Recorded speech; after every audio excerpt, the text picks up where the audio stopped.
श्री विष्णु पुराण तृतीय अंश 16वां अध्याय श्राद्ध कर्म में विहित और अविहित वस्तुओं का विचार। और वो बोले, हवि, मत्स्य, शशक, नकुल, शूकर, छाग, कस्तूरिया मृग, कृष्ण मृग, गवय अर्थात वन गाय और मेष के मांसों से तथा गव्य अर्थात गौ के दूध घी आदि से पितृगण क्रमशः एक एक मास अधिक तृप्ति लाभ करते हैं और वार्धीणस पक्षी के मांस से सदा तृप्त रहते हैं। हे नरेश्वर, श्राद्ध कर्म में गैंडे का मांस, काल शाक और मधु अत्यंत प्रशस्त और अत्यंत तृप्तिदायक हैं। यहाँ पर स्पष्ट करना चाहेंगे कि इन 3 श्लोकों का मूल के अनुसार ही अनुवाद कर दिया गया है, किंतु समझ में नहीं आता कि इस व्यवस्था का रहस्य क्या है।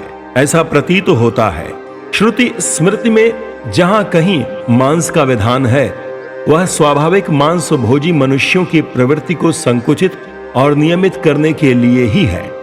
सभी जगह उत्कृष्ट धर्म तो मांस भक्षण का सर्वदा त्याग ही माना गया है। मनुस्मृति अध्याय 5 में मांस प्रकरण का उपसंहार करते हुए श्लोक संख्या 45 से 56 तक मांस भक्षण की निंदा और निरामिप आहार की भूरी भूरी प्रशंसा की गई है।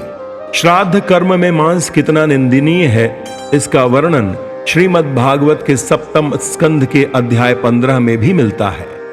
अब आगे, और वह आगे कहते हैं, हे पृथ्वी पते, जो पुरुष गया में जाकर श्राद्ध करता है, उसका पितृगण को तृप्ति देने वाला वह जन्म सफल हो जाता है। हे पुरुष, देवधान्य, नीवार और श्याम तथा श्वेत वर्ण के श्यामाक अर्थात सावा और प्रधान प्रधान वनौषधियां श्राद्ध के लिए उपयुक्त द्रव्य हैं। जौ, कांगनी, मूंग, गेहूं, धान, तिल, मटर, कचनार और सरसों, इन सब का श्राद्ध में होना अच्छा है।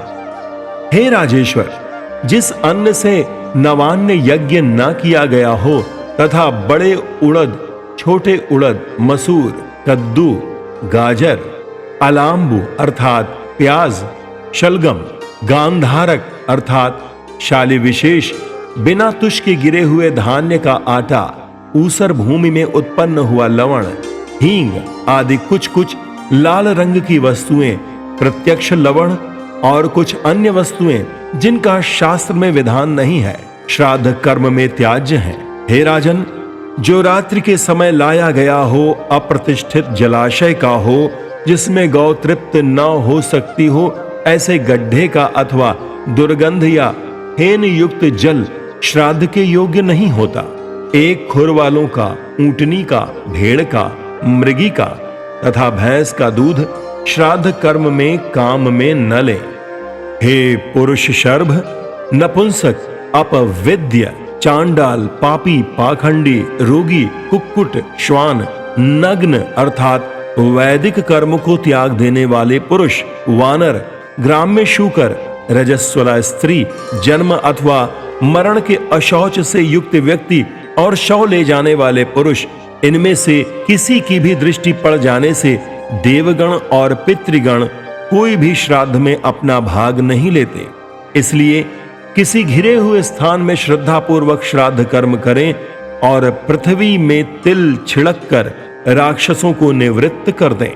हे राजन, श्राद्ध में ऐसा अन्न न दें जिसमें नख, केश या कीड़े आदि हों, या जो निचोड़ कर निकाले हुए रस से युक्त हो अथवा बासी हो।